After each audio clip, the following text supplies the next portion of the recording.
तो नमस्कार दोस्तों, हमारे साथ हैं कांग्रेस के कद्दावर नेता के रूप में जाने जाने वाले इंडियन नेशनल कांग्रेस के राजस्थान के कोषाध्यक्ष श्रीमान रोहित बोरा जी। नमस्कार सर, वेलकम सर। नमस्कार सर, अभी कुछ काफी जो है चर्चाएं रही हैं जिससे रिलेटेड हम ये पॉडकास्ट कर रहे हैं। तो उसमें सबसे पहला जो सवाल आता है वो लगभग आता है आपका 2.94 लाख करोड़ का रेवेन्यू हुआ लास्ट बजट में जो सरकार ने बताया। इसमें मेरा कहना ये है कि सरकार ने अनाउंस तो करा था कि भाई हमारी रेवेन्यू होगी 2.94 करोड़ की, बट वो 2.94 करोड़ की नहीं होके वो सिर्फ 2,41,000 करोड़ की हुई। इसका मतलब करीब 53,000 करोड़ रुपया कम इनने रेवेन्यू कलेक्ट करी। जब ये 53,000 करोड़ रुपया इनने रेवेन्यू कम कलेक्ट करी बिकॉज सरकार बिल्कुल इनएफिशिएंट है, फाइनेंशियल मैनेजमेंट कर नहीं पा रही है। मैं आपको कुछ एग्जाम्पल्स देता हूं। जैसे जीएसटी में इनका टारगेट था 63,600 करोड़ रुपए, और ये जो फिगर मैं आपको दे रहा हूं, ये बजटेड फिगर दे रहा हूं 63,600 करोड़ रुपया। आरई में इनने कहा हम 61,700 करोड़ रुपए खर्च करेंगे। मतलब मंथ ऑफ फरवरी में जब इनने बजट पेश करा हमारे को, तब बोला 63,600 करोड़ रुपए हम कलेक्ट करेंगे, बट जो रिवाइज्ड एस्टिमेट इनने बजट का दिया उसमें बोला हम 61,700 करोड़। ये फरवरी मंथ में ये कह रहे हैं जी। और मार्च मंथ के जो इनके फिगर हैं कैग के, वो हैं सिर्फ 45,000। क्या सरकार एमएलएस को झूठे तथ्य पेश करती है? बजट में एक महीने में फरवरी महीने में कह रहे हो 61,700 करोड़, और मार्च महीने एंड में आपका ये फिगर आ रहा है 4500 करोड़। दैट मीन्स 16,000 करोड़ का आप एस्टिमेट नहीं कर पाए, आपने गलत एस्टिमेट करा एक महीने के अंदर, या सिर्फ आपका जो बजट है उसकी बैलेंस शीट को आप लीपापोती करना चाह रहे, क्या करना चाह रहे, ये तो समझाएं। सरकार के पास इन सब चीजों का जवाब नहीं। इसी तरह से मैं आपको कहता हूं, ये तो जीएसटी की बात है, स्टैम्प्स एंड रजिस्ट्रेशन, इनको कलेक्ट करना था 14,350 करोड़ बजटेड था। ये हमारे को कह रहे थे रिवाइज्ड एस्टिमेट में कि साहब हम 15,000 करोड़ रुपया इसमें इकट्ठा करें फरवरी मंथ में, मतलब जो बजट है उससे ज्यादा। तो सरकार ने वाई लूट ली सब एमएलएस को बीच में कि साहब देखो इतना हमने रेवेन्यू बढ़ा दिया। और क्या रेवेन्यू आता है मार्च महीने 31 मार्च 12,400 करोड़। मतलब ये कोई 2500-2600 रुपए तो नहीं, 2600 करोड़ रुपया यू कैन नॉट एस्टिमेट। एक महीने में आपने रेवेन्यू कम इकट्ठी करी, आप इतना एस्टिमेट नहीं कर पाए। तो मतलब ये बजट बना रहे हैं अपन, या मिथ्या चीजों को या झूठ बोलने का डॉक्यूमेंट है जो ये बना रहे हैं। पहले क्या होता था, बी होता था बजट एस्टिमेट, फिर ये फरवरी मंथ में ले आते थे आरई, अब ये लेके आएंगे एक पैराग्राफ में और लेके आएंगे एक्चुअल एस्टिमेट। यानी फरवरी और मार्च में फरवरी में जो आप फिगर्स दे रहे हो वो आपके मार्च के फिगर से मिलते नहीं। भाई ये समझ में आ जाए 50 करोड़ की गलती हो, 100 करोड़ की गलती हो तो समझ आए, एक जगह 16,000 करोड़, एक जगह 2,600 करोड़, ये कैसे कर सकते हो? ये देखो ना किस तरह से इनका ये काम है। इसी तरह से आप ये देखो सेल्स टैक्स में इनने कहा 3,780 करोड़ रुपए इकट्ठा करेंगे। फिर इनने रिवाइज एस्टिमेट में कहा नहीं साहब इतना नहीं होगा, 2,800 करोड़ रुपए, 28,000 करोड़ रुपए हो जाएगा, और जबकि होता कितना है 24,750 करोड़। मतलब इसमें भी आप देखो 2,500 करोड़ रुपए की आप फिर वापस इसमें गलती, 2,250 करोड़ की फिर वापस। मतलब इतना आप जो भी आप बात कर रहे हो वो आप क्या कर रहे हो? इसी तरह से डबल इंजन की सरकार है, बड़ी बड़ी बातें करते हैं। चीफ मिनिस्टर साहब रोज पहुंच जाते हैं दिल्ली कि मैं ये पैसा लेके आ रहा हूं, मैं ये पैसा लेके आ रहा हूं, मैं ये पैसा लेके आ रहा हूं। डबल इंजन की सरकार है। ग्रांट्स इन एड और कंट्रीब्यूशन इनने बजट में दिखा रखा है 39,193 करोड़, और यही आप देखो इनका कलेक्शन कितना हुआ। ये तो ग्रांट्स इन एड है जो ये सरकार, इनकी डबल इंजन की सरकार है, ये पैसा कभी भी ला सकती। हुआ कितना 23,700 करोड़। मतलब इसमें भी आप देखो करीब 1,200 करोड़ रुपए, 1,200-1,700 जितने भी है, 3,900 माइनस 23 कर लो, मतलब 1,600 करोड़ रुपए आपने करीब आपने कम इकट्ठा। मेरा मानना ये है, मैं इसमें गलती हमारे फाइनेंस मिनिस्टर की नहीं मानता हूं, क्योंकि finance minister is only expenditure minister. उनके पास सिर्फ फाइनेंस में क्या डिपार्टमेंट दे रखा है, सिर्फ एक्सपेंडिचर। असली जब मेरे पास रेवेन्यू ही नहीं आएगी तो मैं खर्चा कहां से करूंगा? रेवेन्यू आनी थी, रेवेन्यू आ रही है 50-50 हजार करोड़ रुपए एक साल में कम, आप खर्चा कहां से करोगे? इसी तरह से इन्होंने क्या करा, क्योंकि इनकी रेवेन्यू कम आई और इनको अपना फिस्कल डेफिसिट मेंटेन करना था जी, तो इनका जो कैपिटल एक्सपेंडिचर था उसका बजट था करीब 55,000 करोड़ का, और खर्च कितना हुआ 29,190, मतलब 51.82% इनने खर्च करा। 56,000 करोड़ का बजट, खर्च करा 29,190, मतलब 51% इनने खर्च करा। तो मतलब ये जो आपकी इनएफिशिएंसी थी उससे आप कैपिटल एक्सपेंडिचर नहीं कर पाए। कैपिटल एक्सपेंडिचर से क्या होता है? कैपिटल एक्सपेंडिचर से वो होता है जो हम स्टेट के लिए नया असेट क्रिएट करते हैं in the form of roads, in the form of irrigation, in the form of water supply schemes हमारी जो चलती हैं, जो नए प्रोजेक्ट्स चलते हैं। तो सरकार इन सब पे तो खर्चा कर ही नहीं पा रही, बस अनाउंस कर दे। अनाउंस करने से कुछ होने वाला नहीं है जी। जमीनी हकीकत ये है कि आज आप कुछ भी नहीं कर पा रहे। आप ये देखो, हमारा जो एमएलए फंड आता है, आज हमारा एमएलए फंड हमारा सरपंच लेना नहीं चाहता, वो लेना ही नहीं चाहता है। वो कहता मैं आपका एमएलए फंड लेके क्या करूं, आप मेरे को ये बताओ। मैं सपोज एक देता हूं कि भैया 10 लाख रुपए ले ले, 2 क्लासरूम बना देना। बोले मेरे को चाहिए ही नहीं आपसे। मैं पूछता हूं क्यों नहीं चाहिए भाई? कांग्रेस सरकार में क्या होता था, इनको एडवांस मिल जाता था, 50-60% एडवांस मिल जाता था, उससे ये काम शुरू हो जाता। अब 1 पैसे का तो एडवांस नहीं मिलता। यानी कि वो जेब से लगाएगा, वो जेब से लगाएगा। रनिंग बिल की ये बात करते हैं, रनिंग बिल की एंट्री कर दो। रनिंग बिल का कोई सिस्टम नहीं है, ट्रेनिंग नहीं हुई, नीचे किसी की ट्रेनिंग नहीं हुई, इनके अफसर की ट्रेनिंग नहीं हुई, इनके जेटीएस की ट्रेनिंग नहीं हुई, इनके बीडीओस की ट्रेनिंग नहीं हुई, रूरल डेवलपमेंट डिपार्टमेंट में कुछ भी नहीं करा इन्होंने। भाई उनकी ट्रेनिंग नहीं करोगे जब तक ना आपकी वीडियोस की ट्रेनिंग हुई। भाई वीडियो को आप ट्रेनिंग कर दो कि भैया डालो बिल, पैसा तो आएगा। बोले आप जो हमारे को फंड देते हो, पहले आज ये है कि मेरी सीसी कंप्लीट होने के बाद, कंप्लीशन सर्टिफिकेट मिलने के बाद अप्रैल का पैसा मेरे को आज दिन तक नहीं मिला। मतलब अप्रैल, मई, जून 2.5 महीने तक नहीं मिला। उधर तो मेरे को काम कंप्लीशन करने में 6 महीने लग गए, ये 2.5 महीने और, क्योंकि सरकार के पास पैसा नहीं है देने के लिए। ईसीएस होते नहीं है सरकार के, ना पीडब्ल्यूडी ठेकेदारों के। तो आप ये देखो, मार्च तक के पेमेंट नहीं हुए हैं अभी तक। मार्च से पहले के, मतलब आप फरवरी के देखो, फरवरी, जनवरी, फरवरी के नहीं। इसी तरह से आप देखो दवाइयों में आरजीएचएस, दिसंबर के बिल्स पेंडिंग है आज तक। दिसंबर से बिल्स पेंडिंग है आज तक। इस सरकार के ऊपर जून ही रेंग रही है। आरजीएचएस की दवाइयां देना दुकानदारों ने बंद कर दिया, क्योंकि दुकानदार कह रहे हैं हमारे पास पैसे नहीं। वो दिसंबर का पैसा आज तक आपका, मतलब एक साइकिल का पैसा आपको 8 महीने लग रहा है, एक साइकिल का पैसा इकट्ठा लेने में इस सरकार से। तो क्या चलाएंगे ये सरकार की तो इनने ऐसी हालत खराब कर दी है। ये 2 साल में, हमने 3 साल में हम इनके ऊपर छोड़ के गए थे, करीब हमने लिया था 270 करोड़ का लोन। ये 2014 की बात कर रहे हैं आप? 2018 से लेके 2024 में, हम 2018 में जब हमें वसुंधरा राजे सरकार ने हमारे को सरकार सौंपी थी, क्योंकि बीजेपी का कहना था कि कहीं ना कहीं आप जो है उनको लोन देकर गए हो, क्योंकि 2014 में अशोक गहलोत जी रहे, फिर उसके बाद में बीजेपी आई। अब मैं आपको पूरी चीज बताया।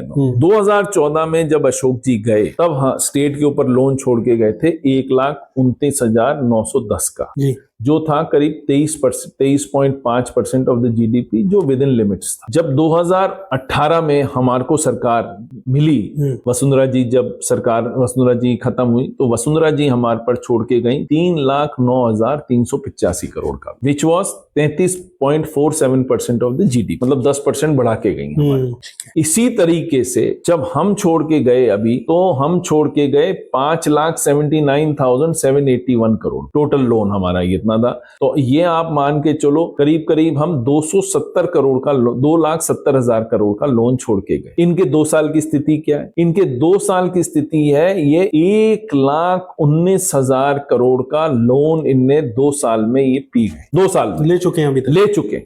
दैट मीन्स ये करीब जो लोन है ये बढ़ा के जो जाएंगे, अब लोन करीब इस हिसाब से बढ़ा के जाएंगे, करीब 3.5 लाख करोड़ का लोन और बढ़ा के जाएंगे। अब इनके साथ प्रॉब्लम क्या हो रही है? ये लोन नहीं ले पा रहे, एफआरबीएम लिमिट की रिस्ट्रिक्शन आ गई, लोन ले नहीं पा रहे। पिछले साल इनने पता है क्या करा है? इनको 1,99,00,000 लोन का वापस अदायगी, उस लोन की अदायगी के लिए इनने 2,62,00,000 2.62 मतलब 2.62 लाख का नया लोन लिया। दैट मीन्स एक लोन चुकाने के लिए आपने नया लोन ले लिया। दैट मीन्स जो मैं विधानसभा में बोल रहा था ना, that your government is in debt trap. Debt trap का मतलब कि जब आपको एक लोन चुकाने के लिए दूसरा लोन लेना पड़े, आपके पास रिसोर्स नहीं हो चुकाने के लिए, that situation is called debt trap. आपका रेवेन्यू, जो आपका रेवेन्यू एक्सपेंडिचर है, वो रेवेन्यू आपका जो रेवेन्यू है, टोटल रेवेन्यू से रेवेन्यू एक्सपेंडिचर जो है वो उससे भी ज्यादा है। मतलब 100 रुपए की रेवेन्यू है तो हमारा 103-104 रुपए का हमारा खर्चा है। तो हमारा रेवेन्यू का भी हमारे पास सरप्लस नहीं, हम रेवेन्यू में भी लॉस में जा रहे हैं, कैपिटल एक्सपेंडिचर हम कर नहीं पा रहे हैं। हम क्या कर रहे थे, स्टेट गवर्नमेंट जो कर रही थी वो जो 50 ईयर लोन जो सेंट्रल गवर्नमेंट का था उसमें भी इनको लोन नहीं मिल रहा है। भाई इनकी डबल इंजन की सरकार है, ये कर ले। आप ये देखो हॉर्टिकल्चर डिपार्टमेंट जो कि किसानों की रीढ़ की हड्डी है, 890 करोड़ का लोन 2 साल से, उनकी सब्सिडीज का पैसा 890 करोड़ फार्मर्स को सब्सिडीज डलनी है ये इसमें पीडीएमसी स्कीम के अंदर। पीडीएमसी स्कीम है सेंट्रल गवर्नमेंट की जिसमें 890 करोड़ की सब्सिडी आनी थी। 2 साल से they are not able to get single पैसा as subsidy from the central government. Double engine की सरकार है ना, रोज चीफ मिनिस्टर वहां जाते हैं, पैसे लेने की बात ही नहीं करते। आज जल जीवन मिशन का आप पढ़ लो क्या स्टेटमेंट आया, जल जीवन मिशन के काम में देरी हो रही है। जल जीवन मिशन के काम में 5,500 करोड़ रुपया आउटस्टैंडिंग है, पेमेंट करना है किसको, ठेकेदार। एक भी पैसे का पेमेंट नहीं हो रहा। जब पेमेंट नहीं होगा तो काम अपने आप रुक जाएगा, काम अपने आप रुक जाएगा तो कुछ होगा ही नहीं। आज उनने चेतावनी और दे दी है, 5,500 करोड़ रुपए हमारे को नहीं मिला तो हम पानी रोक देंगे। सब जगह स्ट्राइक करने वाले हैं ठेकेदार। भाई ठेकेदारों का पहिया नहीं घूमेगा तो नॉर्मल आदमी का पहिया कहाँ घूमेगा। जो आपकी इस लड़ाई के बाद आपने इन्फ्लेशन कर दिया, almost wholesale index inflation has gone to 9.83%, जो कि हाईएस्ट है। इस सरकार का हाईएस्ट इन्फ्लेशन हो गया बिकॉज ऑफ द फ्यूल का इन्फ्लेशन करीब 4.5% है और होलसेल इंडेक्स 9.83% आ गया। मई में 8.39 था, अब 9.83 हो गया जी। तो हालतें सेंट्रल गवर्नमेंट की भी खराब है, स्टेट गवर्नमेंट की तो बद से बदतर है। कोई देखने वाला नहीं, फुल टाइम फाइनेंस मिनिस्टर नहीं है, चीफ मिनिस्टर ने रेवेन्यू सब डिपार्टमेंट्स अपने पास ले रखे हैं, एक्सपेंडिचर दिया कुमारी जी को दे रखा है। इनको पता ही नहीं कि रेवेन्यू में क्या हो रहा है, क्या नहीं हो रहा है, क्या। अच्छा, ये कहीं ना कहीं एक नॉलेजेबल अवेयरनेस वाला चीज है, ये पता ही नहीं था। हाँ। लोगों को जानकारी है ना, they are not aware about it. She is finance minister expenditure and he is finance minister revenue. Taxation उनके पास, एक्साइज उनके पास, ये तो दोनों जो मेन डिपार्टमेंट है वो तो इनके पास है, जीएसटी और वो दोनों इनके पास है जी। उनके पास तो सिर्फ एक्सपेंडिचर डिपार्टमेंट, वो तो बनाए नाम, she is finance minister expenditure and he is finance minister revenue. और आपको पता है दोनों में सिंक्रोनाइजेशन कैसा है, इसीलिए हम पिट रहे हैं। सरकार के पास पैसा देने के लिए नहीं है। आपकी रसोइयों का पैसा 8-8 महीने बाद मिल रहा है, जो रसोइयां चला रहे हैं, ये जो हमारे टाइम में महीने भर बाद मिल जाता था, वो 8-8 महीने बाद इनको रसोई वालों को पैसा मिल रहा है। जिनकी इतनी थालियां बांटनी थी वो 50% थालियां बटी। क्या लगता है क्या प्रॉब्लम रही होगी जिसके कारण ये सारी चीजें हो रही है? भाई सरकार को जब तक फाइनेंशियल मैनेजमेंट सरकार का ठीक नहीं होगा, बड़ा अचंबा है। इस बार सैलरी बटी है, जब ने लोन लेके दिया 1500 करोड़, तब तो सैलरी बटी है आप, नहीं तो आपकी सैलरी नहीं बटनी थी इस बार। हालत इतनी खराब है। भाई हालत कहां से थी भाई, ये लोन तो अलग ले लिया है, जितने कॉर्पोरेशन इनने बनाए सब लोन से डूबे हुए हैं। अभी ये बोला था ना हम ग्रीन फील्ड एक्सप्रेसवे बनाएंगे जी, बना क्या? अभी तो लैंड एक्विजिशन नहीं हुआ है। सरकार के फाइनेंस डिपार्टमेंट ने लिख के दे दिया लैंड एक्विजिशन का पैसा हम नहीं देंगे। आरएसआरटीसी को बोला है कि 5,000 करोड़ रुपए तुम उगा के लाओ बैंकों से, तब लैंड एक्विजिशन का पैसा देना, तब ये बनेगी। आरएसआरटीसी की बैलेंस शीट बोलती है कि 5,000 करोड़ रुपए उनको कोई दे देगा। 5,000 करोड़ रुपए तभी उनको मिलेंगे जब ये गारंटी देंगे, स्टेट गवर्नमेंट गारंटी देगी। तो ये तो पीस ऑफ पेपर है, ये लिखे जा रहे हैं। मरेगी आगे आने वाली सरकार मरेगी, इनको क्या फर्क पड़ता है, इनके पास तो कुछ है नहीं। एफआरपीएम में जितना पैसा ये लोन का ले सकते हैं बस उतना ले रहे हैं, बाकी इनका काम ही नहीं। आप ये बताओ ना, रेवेन्यूज पे आपने क्या काम करा? 2 साल से आपने रेवेन्यू पे क्या काम, क्या आपने नए रेवेन्यू रिसोर्सेज जनरेट करे, एक्सेप्ट फॉर माइंस जहां आपका टारगेट पूरा हुआ, बाकी आपका टारगेट कहीं पर भी पूरा नहीं हुआ। हालत खराब है। आपका जीएसटी में आपने सिर्फ 70% टारगेट पूरा करा, स्टैम्प एंड रजिस्ट्रेशन में 86%, आप ये देखो सेल्स टैक्स में 80%, यूनियन स्टेट एक्साइज में 83%, और आप देखो ग्रांट्स एंड एड सिर्फ 60% आई। तो आपके पास जब पैसा ही नहीं आएगा, 50-50 हजार करोड़ का आपका जो टारगेट है, बजट एस्टिमेट है, उससे आप कम कलेक्ट करोगे तो कैसे चलेगा? चल ही नहीं सकती है सरकार। कोई धनाधोरी नहीं है सरकार में, पता ही नहीं पड़ रहा कौन क्या कर रहा है, किसके पास जाए। आप पूछो किसके पास जाओ भाई काम हो जाए, काम करने के लिए कुछ नहीं है, पैसा ही नहीं है सरकार के पास। मेरा कहना यह है कि ये सरकार के आते ही हमारी राजस्थान जो है वो बीमारू प्रदेश की कैटेगरी में लाके इस सरकार ने खड़ा किया। ये इन्हीं का शब्द बोल रहा हूं मैं, बीमारू ये बोलते थे, एक्चुअली में बीमारू प्रदेश इनने हमारा आना जाना कुछ भी नहीं है।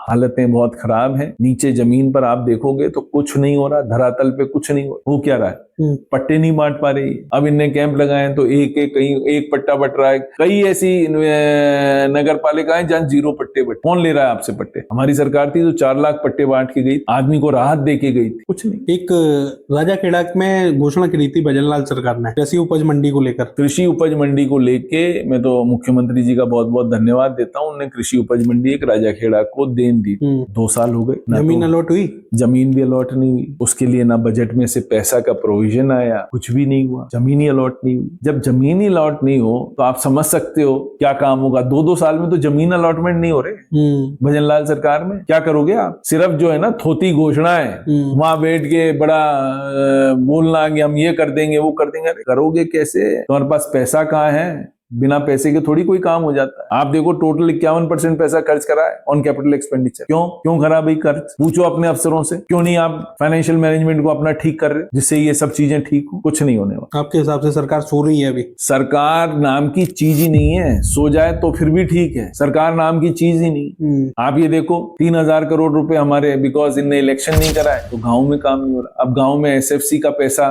जो है, मार्च में पैसा ट्रांसफर होना था नगर पालिका को 800 करोड़ मार्च महीने में। मेरे ख्याल से शायद एसएफसी का था या 16 फाइनेंस कमीशन का कुछ पैसा आना।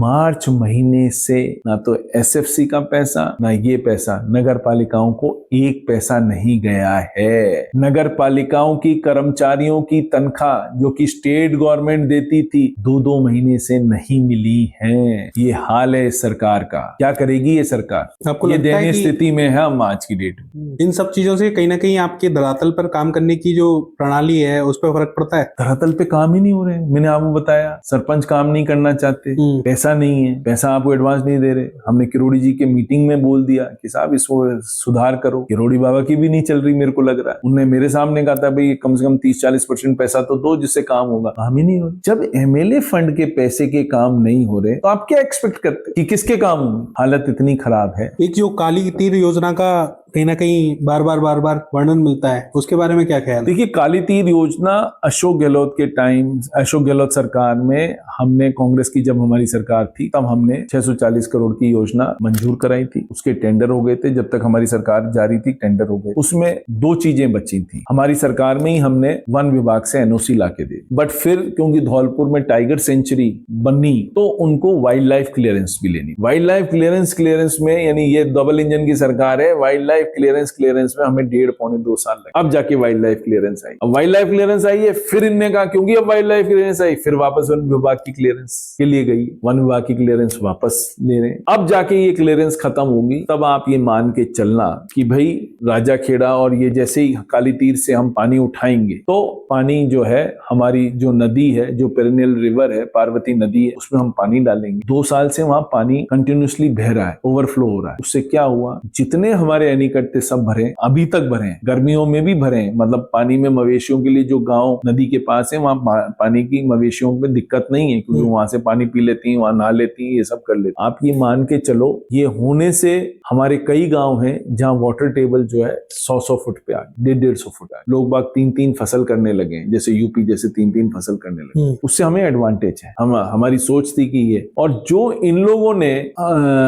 योजना शुरू करी, धौलपुर लिफ्ट योजना, जिसमें हमने हर साल 200 करोड़ रुपया दिया, वो आज तक कंप्लीट, और प्रधानमंत्री जी से इनॉग्रेट करा, आज तक कंप्लीट नहीं है। 1 डिग्री कंप्लीट नहीं है। आज तक कहीं 1 बूंद पानी नहीं मिला। 1000 करोड़ रुपए वहां वेस्ट हो, कुछ हुआ ही नहीं। धौलपुर के लिए बड़ी समस्या है साहब, पानी के लिए सबसे ज्यादा समस्या धौलपुर के लिए है। धौलपुर शहर का तो ये हाल कर दिया है कि हमें 24 MLD पानी मिलना, आज तक हमारे को 12 MLD एक जगह और 8 MLD 20 MLD से पानी ऊपर नहीं जा रहा। मतलब धौलपुर का पानी धौलपुर वालों को नहीं मिल रहा है पीने के लिए। वो कहाँ जा रहा है? भरत, वो भरतपुर जा रहा है। धौलपुर का पानी धौलपुर की सिटी के लिए दूसरी बार पानी नहीं मिलता है। सुबह के अलावा शाम को धौलपुर सिटी वालों को शाम को पानी नहीं मिलता, क्योंकि भरतपुर जाना है पानी। धौलपुर की जनता क्या बेवकूफ जनता बैठी है क्या? धौलपुर के आदमी ऐसे नहीं है कि जो वहां रहते हैं। धौलपुर राजस्थान में नहीं है। बिजली तो हमारे को टाइम पर नहीं दी। सोलर की बड़ी बड़ी बातें करते हैं कि हमारे पास सोलर एक्सेस है, हमारे को सुबह की टर्न में हमारे को पारी में हमारे को बिजली पूरी नहीं मिली, कटिंग कर करके बिजली मिली।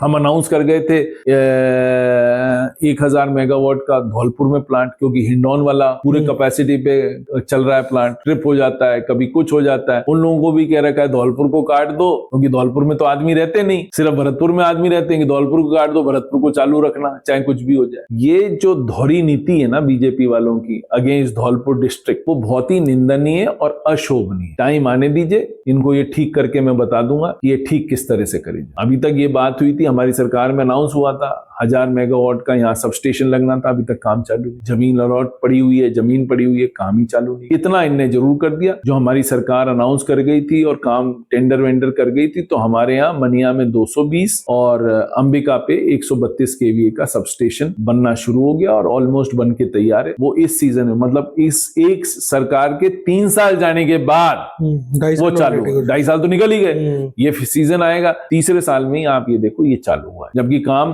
कब से चालू है, हमारी सरकार में ही काम चालू हो गया। उस काम चालू होने के बाद इतना लेट हुआ ये, क्योंकि सरकार के पास पैसे। ठीक है, इसके साथ साथ एक ईस्टर्न कैनाल प्रोजेक्ट जो कि पीकेसी योजना के नाम से कन्वर्ट हुई, उसके बारे में क्या कहना चाहते जो पीकेसी ने योजना करी उसमें सबसे ज्यादा नुकसान किसी का हुआ है तो वो हुआ है झालावाड़ और धौलपुर। झालावाड़ को भी कम पानी मिलेगा और धौलपुर में इरिगेशन होना था करीब करीब 1,75,000 हेक्टेयर का। और ये कहां पर इरिगेशन होना था, ये इरिगेशन होना था सरमथरा बेल्ट में, बाड़ी बेल्ट में, सेंपऊ बेल्ट में और ये और बसेड़ी बेल्ट, ये यहाँ पर इरिगेशन होना। ये इनने धौलपुर वालों की जो महत्वाकांक्षी योजना थी जो वसुंधरा जी ने चालू करी थी, वो धौलपुर को बिल्कुल धौलपुर को काट ही दिया। अब धौलपुर में ये तो धौलपुर लिफ्ट इरिगेशन योजना इससे पहले चालू हो गई थी, तो धौलपुर में राजा खेड़ा को और धौलपुर को तो कुछ पार्ट को तो फायदा मिल जाएगा इससे। जब चालू होगी, जब भी चालू हो गए, आज ऑलमोस्ट 10 साल हो गए, ठीक है 12 साल में चालू हो जाएगी, जब भी चालू होगी वो फायदा हो जाएगा, हमारे एनीकट भी मिल गए। बट इनकी क्या गलती, सरमथरा की क्या गलती, सेंपऊ की क्या गलती, बसेड़ी की क्या गलती, बाड़ी की क्या गलती, इनकी ये आपने क्यों कट कर दी पीकेसी में? जो इनकी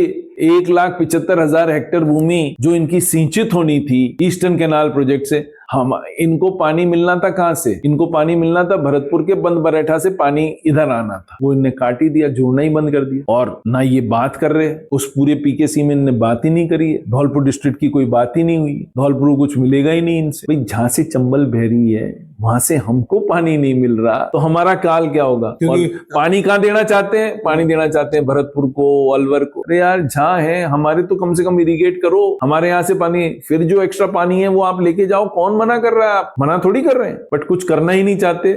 धौलपुर के साथ बहुत ही गंदा व्यवहार इस सरकार ने, इस बीजेपी सरकार ने करा है। धौलपुर को कोई डेवलपमेंट का काम नहीं मिला, सड़कें बन नहीं रही, धौलपुर में पैसा नहीं है, इरिगेशन का कोई काम नहीं दिया है। लोगों को इस बारे में जानकारी नहीं होती, वो they are criticising you as well कि ये एमएलए बन के बैठे हुए हैं, ये नहीं करवा रहे। भाई सरकार ने बजट ही नहीं दिया है, उनको एक्चुअल जो नॉलेज है सरकार ने बजट ही नहीं दिया है। आप ये देखो धौलपुर को तो बीजेपी सरकार ने ऐसे काट दिया जैसे धौलपुर एग्जिस्ट ही नहीं करता राजस्थान के मैप के ऊपर, वहां आदमी नहीं रहते। ये व्यथा करती है धौलपुर के आदमी की। तो जबकि सबसे ज्यादा टैलेंटेड अगर मैं आज बात करूं तो कहीं ना कहीं धौलपुर का एक नाम सामने आता है हर एक क्षेत्र में, धीरे धीरे अगर आप देखेंगे तो। धौलपुर को क्या करें, ये हमारी बदकिस्मती है कि बीजेपी सरकार है। लास्ट आप रेजिम में देखो ना, हमने 640 की काली तीर योजना हमारे यहाँ करी और करीब करीब 1000 करोड़ की काली तीर पानी पीने की सरमथरा, बसेड़ी, सेंपऊ इस रीजन के लिए कर दी, वो आज तक इनने चालू नहीं करी। जब सरकार काम चालू ही नहीं करेगी, भाई सरकार कोई भी आए, सरकार आती है जाती है, बट कंटिन्यूटी तो रहे ना वर्क का। जब सरकार ये सोच ले कि भाई हमारी सरकार है, हम तो जो हमारी मर्जी होगी वो करेंगे, तो कंटिन्यूटी नहीं होगी तो फिर क्या होगा? फिर आगे वाले क्या, सरकार सिर्फ 5 साल काम करेगी, फिर अगले साल 5 साल काम रोक देगी, तो सरकार कैसे चलेगी? कंटिन्यूटी कहाँ है वर्क की? कंटिन्यूटी नहीं होगी तो काम कैसे चलेगा? ये कोई समझने वाला ही नहीं है, समझाने वाला ही नहीं है इन लोगों को। इनकी तो एक चलती है कि भाई किसी तरह से धौलपुर में कोई काम नहीं हो, बस, और इनकी कोई मंशा नहीं है बीजेपी वाली। कहीं ना कहीं सबसे ज्वलंत मुद्दा इस समय पर, जो कि पूरे राजस्थान में इस समय पर जो प्रकार ज्वलंत है, वो है नीट मामला। 23 लाख बच्चों का भविष्य, क्या सोचते हैं आप? What do you think about? 23 lakh बच्चों के साथ इनने कठोराघात किया। जो नेशनल टेस्टिंग एजेंसी है, it is not a government body, ये कोऑपरेटिव एक्ट के अंदर रजिस्टर्ड बॉडी है, जिसमें बीजेपी के जितने चहेते हैं वो लोग घुसे हुए हैं, वो ही कराते हैं। करोड़ों रुपए का इनको टेंडर मिलता है। इट्स अ कोऑपरेटिव सोसाइटी, आप देख लेना, it is registered as a cooperative society. BJP के जितने लोग चहेते लोग हैं उनको मिलना है, और ये कहीं ना कहीं मिली भगत से ही पेपर लीक हुआ। इसकी आप रिस्पॉन्सिबिलिटी कोई लेना नहीं चाहता। 2 बार आपका पेपर लीक हो गया, और पेपर लीक राजस्थान में हुआ। अब धीरे धीरे खुल के बात आ रही है ना, पेपर लीक कहाँ हुआ, टेलीग्राफ के ऊपर हो गया, लोगों ने टेलीग्राम खूब के करा। ऊपर। भाई आप सरकार अभी तक क्या पकड़ पाती थी? व्हाट्सएप पकड़ लेती, एक्स पकड़ लेती थी। यही सरकार अभी तक टेलीग्राफ नहीं। अब अभी कल ही न्यूज़पेपरों में छपा हुआ था कि टेलीग्राफ में बहुत पेपर बिक। तो आप ये मानिए बच्चों के साथ कई बच्चों ने सुसाइड कर लिया। Who is responsible? Who will take this responsibility? Nobody wants to take the responsibility. BJP में तो ये है कोई रिस्पॉन्सिबिलिटी लो ही मत, उनको कोई फर्क नहीं पड़ता। नहीं, आप कुछ जवाबदारी करो, तो तय होनी चाहिए। जवाबदारी उनके मामले में तय ही नहीं करना चाहते। उनका एक आदमी, एक मंत्री ने रेजिग्नेशन दिया और जो कह रहे हैं कि उनने वहां से हटाए, उनको और प्रमोट करके अच्छी तरह से जगह से लगा दी। तो ये बच्चों के साथ आप देखिए ना, इसीलिए तो वो कॉकरोच जनता पार्टी का जन्म कहां से हुआ? नीट की वजह से ही तो हुआ। 2 करोड़ लोग उसको फॉलो करने लगे इन अ स्पैन ऑफ 4 डेज। तो ये क्या हुआ? ये यूथ का एंगर है अगेंस्ट दिस गवर्नमेंट। ये यूथ का एंगर है अगेंस्ट दिस गवर्नमेंट। सरकार को समझना पड़ेगा, सरकार नहीं करेगी तो सरकार would be in trouble in future. मेरा तो इतना मानना। यूथ के लिए क्या बोलना चाहेंगे आप? यूथ को क्या करना चाहिए आज के समय में? जो परिस्थितियां हैं, महंगाई भाई, दिन ब दिन बहुत ज्यादा आज बढ़ आप गई है। देखो, आज ही पेपर में है यूथ में अनएम्प्लॉयमेंट रेट 15% के ऊपर हो। टोटल भारत में जो रेट ऑफ अनएम्प्लॉयमेंट थी, पहले थी 2-3 महीने पहले कम हुई थी, इस वक्त 5.5% है, हाईएस्ट एवर। हम एनर्जी सेक्टर को कंट्रोल नहीं कर पाए, लड़ाई की वजह से एनर्जी सेक्टर को हम कंट्रोल नहीं कर पाए। बेताशा आपने पेट्रोल और डीजल के भाव ऊपर नीचे कर दिए, एलपीजी के भाव ऊपर नीचे कर दिए, जो सिलेंडर फ्री में मिलते थे वो सिलेंडर आपने, कॉमन आदमी जिसकी 2 वक्त की रोटी के लिए जो अपनी जुगाड़ें करता है वो 1000 रुपए का सिलेंडर खरीद। पता पड़ा कई घरों का जो बजट है 1/4 बजट तो आपने उसी में कर दिया। आपने कहा लकड़ी काटना नहीं है, चूल्हे जलाने, आपने चूल्हे दिलवा दिए लोगों को। अब उनकी मजबूरी होगी कि उनको गैस खरीदना ही खरीदना पड़ेगा। बिल्कुल सही बात। तो वो अपना चूल्हे का इंतजाम कैसे करें? आपने नरेगा बंद कर दिया। नरेगा लेबर को कहीं आप काम ही नहीं दे रहे हो, पूरे राजस्थान में काम नहीं दे रहे। धौलपुर डिस्ट्रिक्ट में तो 3 साल से नरेगा चली ही नहीं है। अभी हमारी ये 3 महीने चलती थी जब लोग बाग फ्री रहते थे, औरतें जाके काम कर लेती थी, हस्बैंड जाके काम कर लेते थे, कोई भाई जो भी फ्री बैठता था वो काम कर लेता। चली नहीं रहा। जब नरेगा नहीं चलेगी तो how are you going to empower the people जो गांव में रह रहे हैं? उनको हम एम्पावर कैसे करें? उनको एम्प्लॉयमेंट कैसे जनरेट करके दें? कोई सोच ही नहीं। सोच सिर्फ ये है कि इस पार्टी को कैसे तोड़ा जाए, उस पार्टी को कैसे तोड़ा जाए, इसके एमपीज कैसे ले लिए जाए, बैकडोर से उसके एमपीज कैसे लिए जाए। सिर्फ एजेंडा ये है। एजेंडा का है हिंदू और मुसलमानों का एजेंडा। यदि हिंदू और मुसलमान कर करके ही इसी तरह से लोगों का पेट भरेगा तो लोग अपने आप इस सरकार को 2 साल बाद उखाड़ के फेंक दें। अब लोग बाग यहाँ तक भर गए, लोग बाग परेशान हो गए कि जिस तरह से ये लोग काम कर रहे हैं उस तरह से नॉर्मल आदमी तो मेरे हिसाब से दुखी है। वोटों में कन्वर्ट कब करता है? 1 साल में, 2 साल में। जब भी वो वोटों में कन्वर्ट हो जाएगा अपने आप ही उनको उठा के फेंक। अभी पश्चिम बंगाल में भी कहीं ना कहीं बहुत सारी आपने देखा ईवीएम मशीन जलते हुए दिखी। क्या तो यार सब समझते हैं ईवीएम मशीन क्यों जलती। आप भी समझते हो, मैं भी समझता। अपनी गड़बड़ी को छुपाने के लिए ये सब चीजें होती हैं। जवाबदेही किसकी होगी? जवाबदेही तो वहां की जो लोकल सरकार है उसी की होनी चाहिए। अच्छा, ये डबल इंजन की सरकार है, दोनों की जवाबदेही होनी चाहिए। एक कहीं ना कहीं पेट्रोल वाला मुद्दा और देखा होगा, E20 E10 आया, डे बाई डे कहीं ना कहीं वीडियोस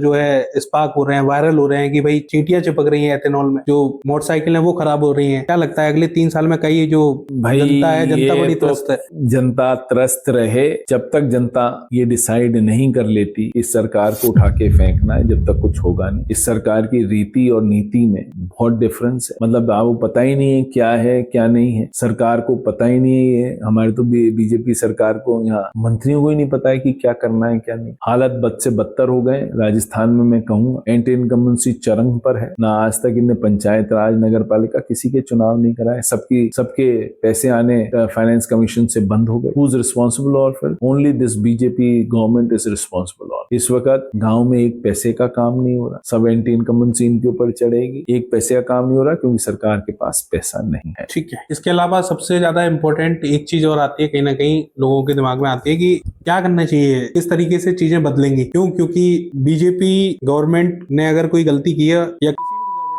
गवर्नमेंट ने कोई गलती की है तो उसकी कोई रिस्पॉन्सिबिलिटी है या कार्रवाई होनी चाहिए या जवाबदेही तय होनी चाहिए। किंतु देखिए, जब तक प्रशासन स्ट्रिक्ट नहीं होगा, प्रशासन की जवाबदेही नहीं होगी, आपको एसडीएम्स को, तहसीलदार को जब तक आपकी जवाबदेही नहीं करना आप सिखाओगे तब तक ऐसे ही। जब तक हम एफिशिएंट लोगों को अच्छी पोस्टिंग नहीं देंगे और सिर्फ अपने चहेतों को पोस्टिंग देंगे जहां हम ये नहीं आदर कर सकाएं कौन एफिशिएंट है कौन इनएफिशिएंट है, तो यही हो। ये तो क्लियर कट अब ये है, आगे आने वाले टाइम में भी यही होगा। जो भी सरकार आएंगी उनको प्रशासन दुरुस्त और दुरुस्त रखना पड़ेगा, उनको एफिशिएंट बनाना पड़ेगा। एफिशिएंट नहीं बनाओगे तो कुछ भी नहीं होगा। यहाँ इस वक्त इनके ब्यूरोक्रेसी इनके कब्जे में ही नहीं, ब्यूरोक्रेट इनकी कोई बात ही नहीं सुनता है, ब्यूरोक्रेट की कोई यही नहीं पूछता कि भाई आपकी क्या टारगेट थे, क्या दिए क्या नहीं दिए, कोई मीटिंग ही नहीं लेता, कोई मंत्री मीटिंग नहीं लेता, चीफ मिनिस्टर मंत्री नहीं लेता, मंत्री मीटिंग नहीं लेता। क्या कहो, हालत अपने आप खराब हो जाएगी। आप ये देखो SMS hospital was supposed to be one of the best hospitals, you go and see आज एसएमएस हॉस्पिटल की क्या हालत। लाइनें लगी रहती हैं दुनिया भर की, लोगों को 200 300 मीटर जाना पड़ता है, फोटो खिंचानी पड़ती है, रोज पेपर में आ रहा है, ये सरकार ध्यान नहीं। भाई हमें कहीं ना कहीं लोगों को सहूलियत, टाइम पर डॉक्टर, अच्छे डॉक्टर्स मिले, 3 चीजों पर बेसिकली कोई भी सरकार काम कर ले तो मेरे हिसाब से हेल्थ, एजुकेशन पर काम हो जाए प्लस रेवेन्यू पर काम हो जाए। इसके अलावा आदमी आपसे कुछ मांगने को तैयार नहीं। ये 3 चीजें आप कर दो, good quality of education, good quality of revenue officers, जो इनके आपस की लड़ाइयां हैं उनके खेत वेत की वो सब खत्म हो जाए, and good health service and good employment opportunity. तो आदमी चाहता है, और क्या चाहता है। जो कांग्रेस के समय पे योजनाएं चली थी दवाइयों को लेकर